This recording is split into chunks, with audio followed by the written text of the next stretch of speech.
Jalan-jalan yuk ke Sumatera Selatan. Kali ini, kita mau kenalin tradisi unik yang melibatkan banyak orang.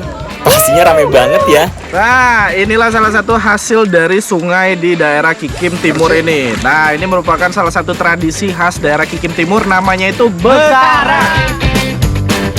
Gak lupa juga, kita mau buat olahan dari ikan. Gak hanya makanan berat, tapi juga camilan yang biasa dijadikan oleh-oleh khas Palembang, Sumatera Selatan.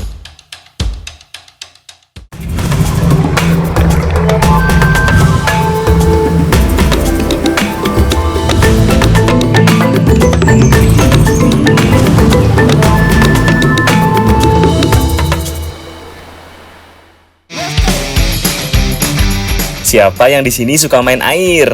Wah, pas banget ya. Kalau lagi musim liburan, kita main ke objek wisata air. Nah, kebetulan nih, saya ada di Desa Kemumu mau cobain objek wisata yang lagi populer di daerah ini, yaitu tubing di aliran irigasi. Nah, anak negeri, jadi kita bakal menyusuri area tubing. Ini tepatnya di Kemumu, di air terjun Palasiring. Dan juga nanti kita akan bersenang-senang melewati jalur terowongan Belanda. Wih, mau tahu keseruannya? Ikutin terus yuk di Jejak Anak Negeri. Karena alam memberi banyak manfaat. Yuk!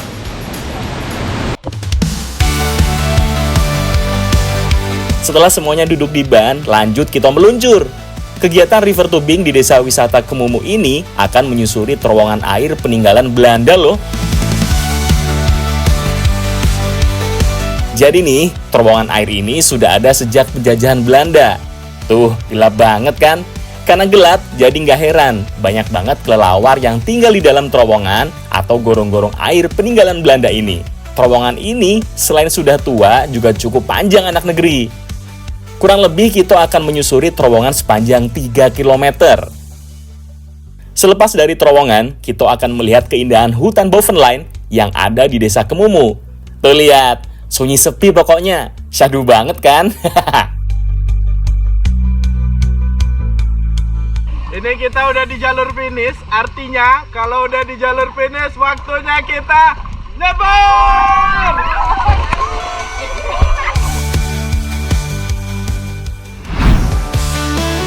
Jalan-jalan sore dulu yuk di desa yang ada di Kecamatan Pedamaran. Ini lagi ngapain ini? Ini ngapain? Cermin. Nak buah? Iya. Nak buah? Kakak ambilin yo. Iya. Oke. Emang kamu bisa?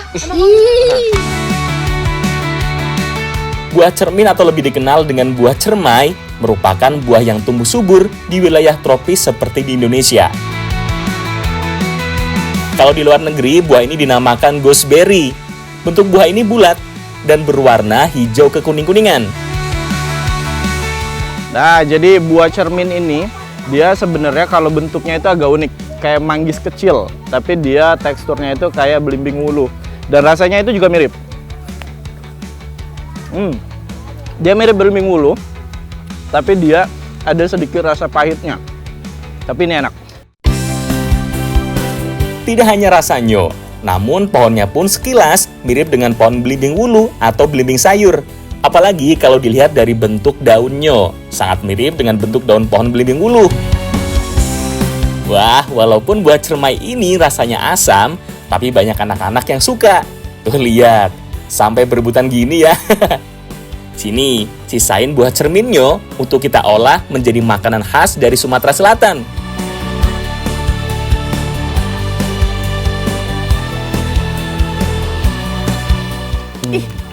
Makan terus. Ini kan mau dimasak. Dan masih banyak. Ntar habis. Udah. Udah.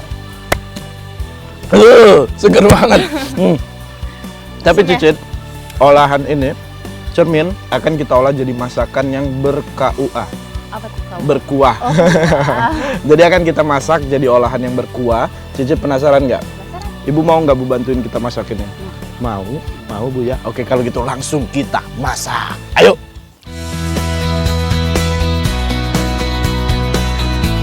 Buah cermin yang sudah kita petik tadi, mau kita olah menjadi makanan berkuah mirip seperti sop ikan.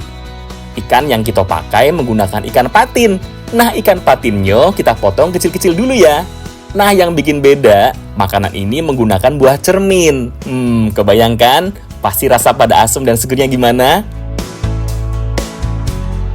Selain ikan patin dan buah cermin, ada pula bahan-bahan pelengkap. Seperti cabai rawit merah, cabai merah, bawang merah, serai, kunyit, daun salam, dan ada tambahan terasi. Nah, yang unik dari makanan ini, semua bahan-bahan tadi tidak ditumbuk maupun ditumis. Semua bahan-bahannya hanya dipotong kecil-kecil.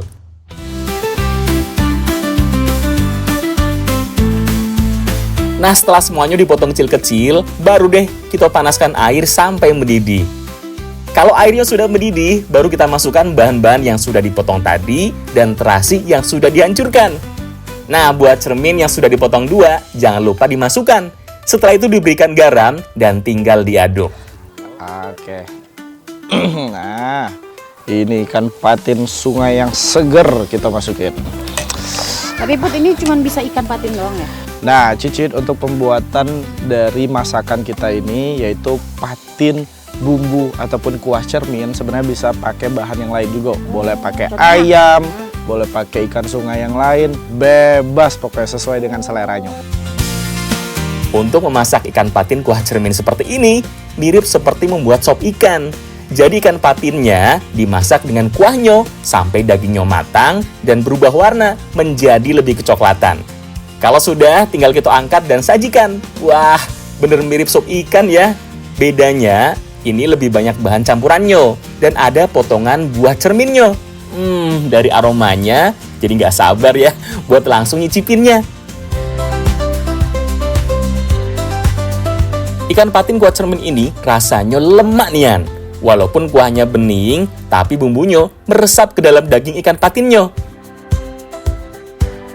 Dengan adanya buah cermin ini, membuat ikan patin kuah cermin ini memiliki rasa yang lebih segar. Iya benar, rasanya itu sangat mirip dengan kuliner garang asam yang ada di Jawa Tengah. Gimana Cicit rasanya? Enak banget. Aku sampai meremelek makannya Bu ini. Kan itu ada asam, asin, gurih, Pedas juga dan ada. gurihnya lengkap pokoknya. Segar banget Bu. Iya. Gimana lagi Bu?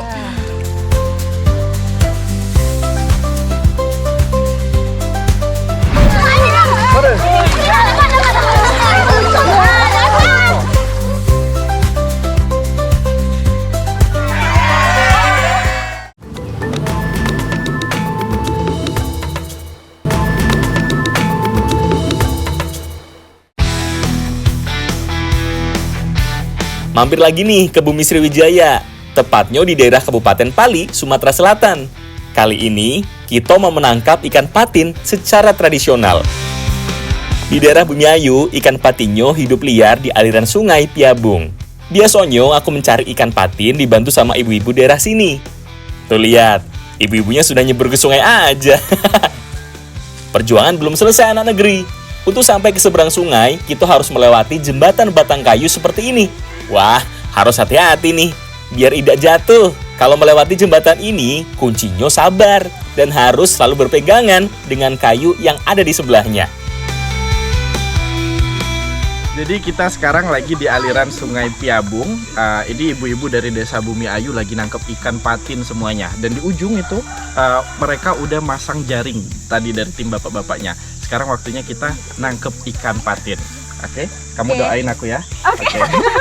Oke, kita let's go. Yuk, langsung aja yuk kita gabung sama emak-emak yang penuh semangat ini. Untuk menangkap ikan patin di sungai, berbeda dengan menangkap ikan patin yang hidup di tambak atau kolam. Kalau di sungai, ikan patinnya akan digiring menuju hilir sungai, di mana di sana sudah dipasang jala atau jaring, sehingga nanti ikan patinnya akan terjebak. Caranya, cukup dengan melibatkan banyak orang dan memukul air dengan menggunakan kayu seperti ini. Tujuannya agar ikan berenang ke arah yang kita inginkan. Seru nian. Mereka juga membawa ember dan saringan bambu untuk menggiring maupun menangkap ikan yang hidup di sungai. Salut aku sama semangat ibu-ibu di sini. Tuh kan, si ibu jadi kaget. Makanya Bu, jangan melamun terus. Sip. Sebentar lagi ikan patinnya terjebak. Tuh lihat, banyak kan ikan patinnya? Setelah kita giring ikannya sampai hilir sungai, baru kita mulai lepas jaring yang dipasang oleh tim bapak-bapaknya tadi. Di bagian tengah jaring inilah banyak ikan patin yang sudah terjebak. Jadi ini namanya tradisi ngesar atau menggiring ikan ke dalam jaring. Ini bapak-bapak sudah masang jaring di hilir sungai. Jadi ikannya nanti terperangkap, tinggal kita ambilin aja. Kita ikutin lagi yuk. Tradisi ngesar atau menangkap ikan di sungai ini memang selalu melibatkan banyak orang. Dan yang paling penting, tradisi ini membuktikan kalau semangat gotong royong masih tertanam di masyarakat Desa Bumiayu ini. Semua saling membantu dan bekerja sama untuk menangkap ikan patin. Wah, mantap banget ya. Salut deh buat kekompakan masyarakat di daerah Bumiayu.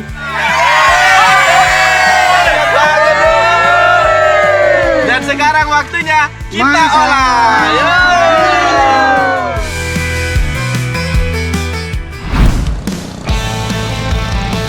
Ikan patin memang habitat aslinya hidup di sungai. Tapi ada juga loh ikan patin yang dibudidayakan di kolam. Salah satunya ada di daerah Kampar, Riau. Kebetulan nih, lagi mau siap-siap panen ikan patinnya. Sama seperti panen ikan bandeng, ikan patinnya akan digiring ke ujung kolam agar terperangkap ke jaring yang sudah dipasang. Kalau sudah terperangkap, baru kita angkat jaringnya. Wah, panen besar nih. Tuh lihat, ikan patinnya banyak kan? Berbeda dengan ikan bandeng yang ketika dijaring akan sering melompat untuk lepas dari perangkap jaring. Ikan patin punya beberapa ciri. Di antaranya adalah memiliki kumis dan tubuhnya tidak memiliki sisik. Belum lagi, badannya sedikit memanjang. Nah, kalau dilihat-lihat, ikan patin yang hidup di sungai berbeda ya dengan ikan patin yang dibudidayakan di tambak. Perbedaannya terletak pada ukurannya. Biasanya kalau patin di sungai, ukurannya lebih besar dan tenaganya lebih gesit. Untuk warnanya juga sedikit berbeda, agak kehitaman. Berbeda dengan ikan patin tambak yang lebih putih, mirip seperti perak. Nah Nisa, tadi kita sudah nangkep ikan patin banyaknya. Besar-besar juga. Dan sekarang waktunya kita bikin olahan dari Kabupaten Pali. Ini olahan khas banget, yaitu ikan sagar urung, tapi akan kita modifikasi dengan kuah burgo juga. Cocok gak ya? Pasti cocok, kayak Nisa sama aku. Asik. Ya wes, kalau gitu Ibu bikin untuk bantu kuah sagar urungnya Bu ya. Kuah burgonya. Oke, Ibu bikin untuk sagar urungnya. Oke Bu, siap? Ayo kita kerjakan Bu. Ikan segar urung merupakan makanan yang hanya ada di Kabupaten Pali. Ikan yang digunakan biasanya adalah ikan patin maupun ikan-ikan sungai. Nah, yang membedakan dengan olahan ikan yang lain terletak pada bumbunya. Langsung saja kita bikin bumbunya. Bahan-bahannya ada cabai merah, bawang merah, garam, dan tidak lupa kunyit. Tumbuk semua bahan-bahan tadi sampai menjadi halus. Kalau ini harus pakai tenaga ya, biar bumbunya benar-benar halus. Kalau sudah halus seperti ini, baru tambahkan asam jawa. Aduk hingga asam jawanya tercampur dengan bumbunya. Setelah itu, baru dituangkan ke ikan patin yang sudah dibelah dan dibersihkan. Oleskan bumbu ke seluruh ikan. Setelah dibaluri bumbu, kita diamkan selama beberapa menit agar bumbunya makin meresap. Sambil menunggu, kita bikin kuah burgo dulu yuk. Bahan dasarnya terbuat dari campuran tepung sagu dan tepung beras. Setelah dicampur, baru tambahkan air secukupnya. Aduk hingga menjadi adonan burgo. Untuk kuahnya, menggunakan parutan dan santan kelapa. Jadi alat-alat yang digunakan dalam proses masak kali ini hampir semuanya tradisional banget. Salah satunya untuk parut kelapa ini namanya kukuran. Mungkin kalau zaman sekarang udah praktis ya, bisa pakai alat yang mesin Bu ya, atau pakai papan. Cuman ini zaman dulu banget, lihat ibunya masih dudukin alatnya gitu. Semangat Ibu ya. Bikin lagi Bu. Untuk bumbu kuah burgonya, gampang kok bikinnya. Cuma haluskan saja bawang merah, bawang putih, merica, kemiri, dan jahe. Ulek sampai menjadi bumbu yang halus. Lanjut yuk, kita tumis bumbunya. Jangan lupa tambahkan juga daun salamnya. Kalau sudah ditumis, tinggal dicampurkan ke kuah santan kelapa yang sudah dimasak. Kuahnya sudah ada, tinggal burgonya nih yang belum. Oke, adonan burgonya kita tuangkan ke loyang yang sudah diberikan plastik minyak agar tidak lengket. Selanjutnya, kita kukus burgonya sampai matang. Sambil memasak burgo, kita masak juga ikan segar urung yang sudah dibumbuin tadi. Ikan segar urung ini cara masaknya bukan dipanggang atau dibakar, tapi diasapkan seperti ini, mirip seperti ikan cakalang fufu kalau di Manado. Bedanya, ikan segar urung ini teksturnya agak sedikit basah dan bumbu yang dipakai lebih pekat. Oh iya, selama mengasapkan ikan, jangan lupa dibulak-balik biar matangnya merata. Burgo yang sudah masak, kita diamkan sampai dingin. Kalau sudah, burgo ini langsung kita gulung memanjang seperti ini. Wah, burgonya sudah siap nih buat disantap. Ini dia, ikan segar urung kuah burgonya sudah siap untuk disantap.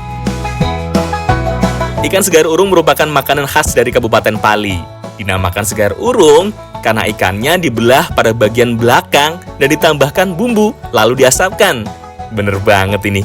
Ternyata ikan segar urung ini memiliki cita rasa yang khas. Apalagi ditambah dengan kuah burgo yang memiliki cita rasa gurih. Pokoknya perpaduannya lemak nian. Cak, mana rasanya nih, Sa? Lemak nian. Lemak nian. Jadi tadi kita udah masak bareng ikan segar urung kuah burgo. Dan memang kuah burgo yang terkenal akan santannya yang lebih rasanya tuh cenderung sih manis gurih dipadukan dengan ikan segar urung yang masih fresh, ikan patin hasil tangkapan saya, dan juga dipadukan dengan sambal yang asam dan juga pedas. Jadi rasanya tuh lengkap banget, asin, manis, gurih, pedas semuanya ada. Enak ya Bu ya? Enak. Makan lagi Bu. Burgo biasanya dijadikan sarapan oleh masyarakat Palembang, Sumatera Selatan. Yang menjadi ciri khas adonan adalah campuran tepung sagu dan tepung beras ini. Rasanya kenyal dan pas dimakan lembut di mulut. Walaupun diasapkan, tapi daging ikan segar urung ini matang sampai ke dalam. Jadi tidak ada bagian ikan yang terasa amis maupun mentah. Yang membedakan memang bumbu palinya, yang mempunyai cita rasa pedas, gurih, dan sedikit manis.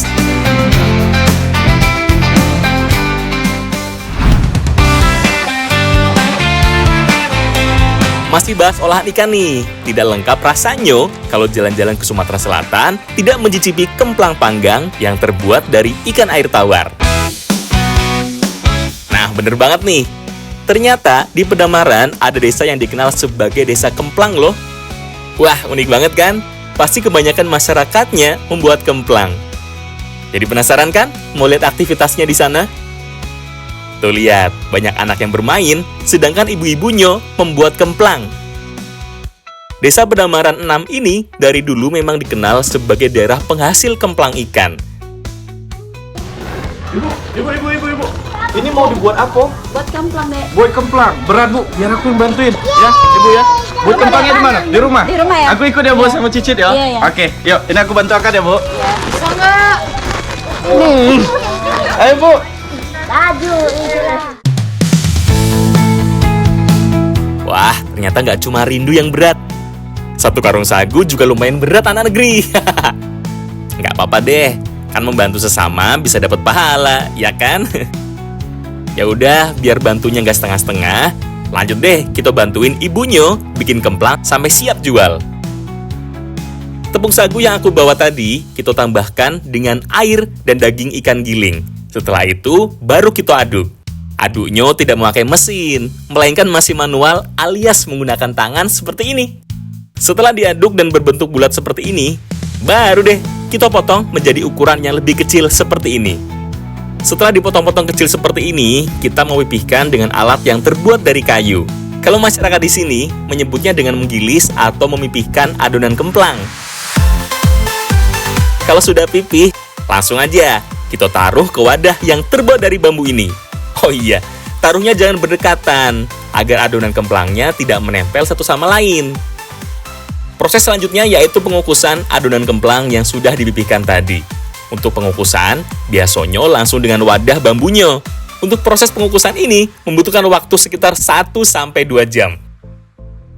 Nah, setelah kemplangnya matang, tidak bisa langsung dimakan ya. Harus dikeringkan di bawah sinar matahari selama 1 hari penuh ketika cuaca sedang cerah. Tapi apabila cuacanya mendung atau tidak ada matahari, maka proses pengeringannya membutuhkan waktu yang lebih lama. Kalau sudah kering seperti ini, baru nih kita masuk ke proses yang terakhir. Bu, ini sudah dijemur Bu, sudah kering ini. Selanjutnya diapain lagi Bu? Hijau di belakang. Bukan digoreng. Dikicau di belakang. Oke. Nah, jadi anak negeri ini setelah proses tadi dijemur udah beberapa jam dan sudah teksturnya kering banget, sekarang akan kita kicau. Kayak gimana kicau itu? Yuk ikutin yuk. Cid, ayo Cid. Ini dia yang membedakan kemplang dari Pedamaran ini dengan kemplang dari daerah lainnya. Di daerah Palembang, biasanya kemplang akan digoreng dengan minyak maupun dipanggang di bara api. Tapi kalau di Pedamaran, kemplangnya digoreng menggunakan pasir seperti ini. Ada lagi nih yang unik. Ibu-ibu di sini terbiasa mengoleskan masker yang terbuat dari tepung beras. Tujuannya agar mukanya terlindung dari panas yang berasal dari penggorengan kemplang. Wah bener, pas dipakai masker tepung beras ini, wajah aku jadi lebih adem. Jadi makin semangat aku buat goreng kemplangnya. Walaupun digoreng dengan pasir, kemplangnya cepat mekar dan matang. Tapi tetap bersih kok. Pada saat diangkat, harus disaring agar pasirnya tidak ikut termakan.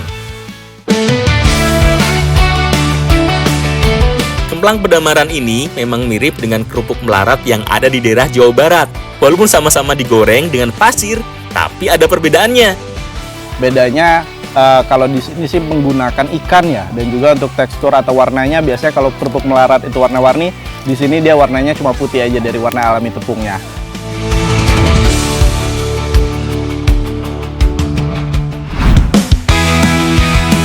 Menangkap ikan secara massal alias rame-rame tidak hanya ada di daerah Bumiayu, Kabupaten Pali saja. Ternyata di daerah Kabupaten Lahat juga ada kok. Kalau di Lahat, namanya tradisi bekarang iwa. Bekarang sendiri memiliki arti menangkap, sedangkan iwa adalah ikan. Oke, nah jadi hari ini kita bakal nyari ikan, namanya itu bekarang Bu ya. Iya. Betul ya.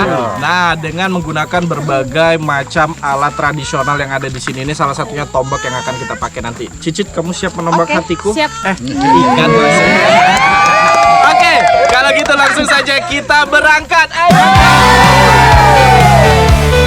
Aku sama Citra mau ikut tradisi bekarang yang kebetulan lagi diadakan di Desa Patikal Baru, Kabupaten Lahat. Hampir semua warga ikut meramaikan tradisi bekarang ini. Mulai dari ibu-ibu, bapak-bapak, bahkan anak-anak juga ikut turun menangkap ikan di sungai. Semua warga di Desa Patikal Baru tumpah ruah di sungai untuk bersama-sama menangkap ikan di sungai. Biasanya, tradisi bekarang ini dilakukan ketika musim kemarau. Ketika kemarau, air di sungai menjadi lebih surut dan banyak ikan-ikan yang terjebak di genangan air sungai. Kalau kondisinya seperti ini, jadi lebih mudah kan untuk menangkap ikannya? Untuk menangkap ikannya, boleh menggunakan alat seperti jaring, pancingan, maupun senapan tombak. Tapi bisa juga kok, kalau mau menangkap ikan dengan tangan kosong langsung. Mau apapun caranya dan alatnya, yang penting keseruannya. Ayo semua, semangat cari ikannya!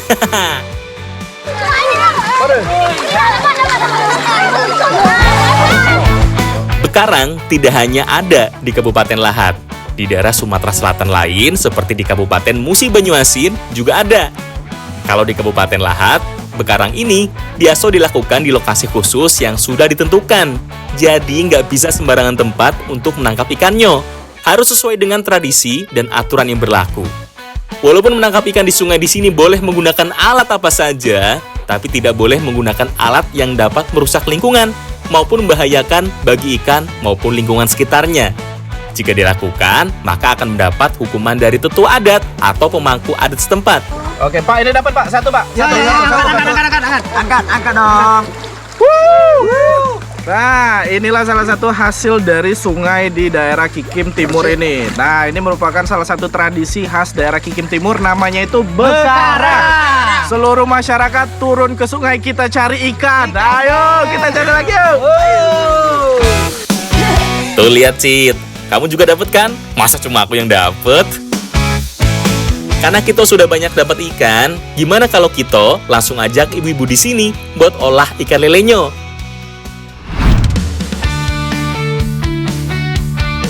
Kali ini, kita sama ibu-ibu warga desa Lubuk Layang Ilir sengaja ke kebun dan hutan untuk mencari tanaman liar yang bisa dikonsumsi. Di desa Lubuk Layang Ilir, ada kegiatan berayak. Kegiatan ini sudah menjadi kebiasaan dan tradisi turun-temurun. Kita bakal cari tanaman ataupun tumbuhan liar. Salah satu contohnya ini pakis, dan akan kita bikin masakan yang enak nanti. Mencari tanaman yang tumbuh liar di kebun tidaklah mudah anak negeri. Kita harus hati-hati, jangan sampai asal petik saja.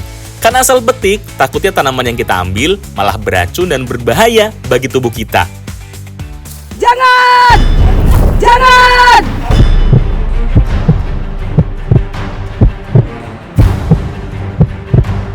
Kenapa, Bu? Yang ini tidak boleh diambil, Bu? Ini udah tua. Oh, ini udah tua. Yang ambilin ini. Oh, nah jadi anak negeri, nggak semua tanaman ataupun tumbuhan yang ada di hutan itu bisa diambil ataupun diolah jadi makanan. Salah satunya ini contohnya. Ini sama-sama tumbuhan pakis ya, Bu? Iya, sama. Tapi ini kondisinya dia sudah tua, dan kita yang perlukan untuk masak itu tumbuhan pakis yang masih muda seperti ini. Nah, ya Bu ya? Iya. Yuk cari lagi ya, Bu. Ya. Yuk, kita cari lagi tanaman daun paku dan pakisnya lagi. Eits, ternyata nggak cuma tumbuhan paku dan pakisnya saja yang mau kita cari. Ada juga nih tanaman tago getang. Tanaman ini kalau di daerah perkotaan sering dijadikan tanaman hias. Tapi kalau di Kabupaten Lahat, tanaman ini malah dijadikan makanan. Nah ini nih yang namanya tanaman tago getang. Lucu kan? Ada bunga yang berwarna kuning dan oranye seperti ini. Eits, nggak cuma bagus dan indah. Tago getang atau lagetan ini termasuk jenis tanaman herbal loh. Karena tanaman ini bisa dijadikan obat sariawan atau obat sakit gigi. Tanaman lagetan ini memang biasa dimakan secara langsung. Ketika dimakan, ada rasa menggigit di lidah. Yaps, mirip seperti minum soda. Selain bisa dimakan langsung, ternyata tanaman tago getang ini atau lagetan bisa dimasak jadi makanan yang lebih enak. Iya betul sekali, memang lebih baik dibersihkan dulu, setelah itu baru dimasak. Nah, anak negeri dan juga Cicit, sesuai janji tadi bahwa kita akan masak olahan dari tago getang atau biasa juga dikenal dengan sayur legatan. Nah, kalau tadi kita udah cicip khasiat dari bunga tago getang, rupanya daunnya juga bisa kita olah jadi masakan yang enak. Oke, kalau gitu Cicit, Ibu kita masak ya. Kali ini kita mau olah tanaman tago getang atau legetannya terlebih dahulu. Daun legetan yang sudah dicuci bersih, langsung kita rebus sampai matang. Untuk merebusnya cukup dengan air mendidih. Setelah direbus, tunggu sampai airnya mengering dan daun legetannya menjadi lebih matang. Boleh dibilang makanan ini mudah untuk dibuat, bumbunya saja tidak terlalu banyak. Cukup cabai merah, bawang putih, dan bawang merah. Ketiga bahan tadi kita ulek sampai halus. Untuk bahan pelengkapnya pun tidak banyak. Selain daun legetan, ada juga kacang panjang dan potongan wortel saja. Daun legetannya sudah matang nih. Kalau dilihat-lihat, bentuknya mirip banget ya, seperti daun bayam. Perbedaannya, warnanya lebih hijau dan tekstur daunnya agak lebih keras. Nah, bumbu yang dihaluskan Citra sudah selesai. Sekarang saatnya ditumis. Sambil ditumis, tambahkan ikan teri. Kalau tidak suka dengan ikan teri, bisa diganti juga dengan ikan asin maupun suiran ayam. Ini tinggal masukin, Bu. Oke. Setelah dimasukkan potongan kacang panjang dan wortelnya, baru deh terakhir ditambahkan daun tago getang yang sudah direbus tadi. Untuk memasak tumis tago getangnya ini, nggak boleh terlalu lama. Tujuannya agar daun tago getang dan sayuran lainnya tidak mudah layu. Ini dia tumis tago getang. Sekilas mirip tumis bayam, tapi pasti beda banget rasanya. Langsung aja yuk kita cicipin. Ayo Bu, Cit, kita sikat tumis tago getangnya.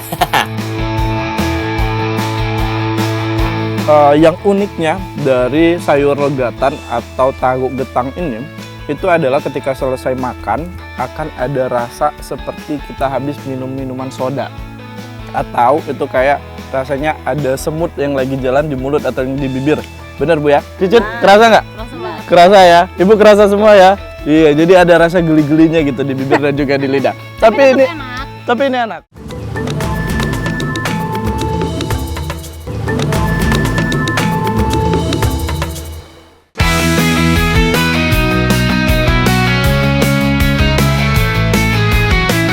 Tago getang atau legetan dikenal sebagai obat herbal. Tago getang memiliki senyawa spilantol yang bisa menghilangkan rasa nyeri pada gigi. Selain itu, tanaman ini juga memiliki sifat antioksidan yang sangat berguna bagi tubuh.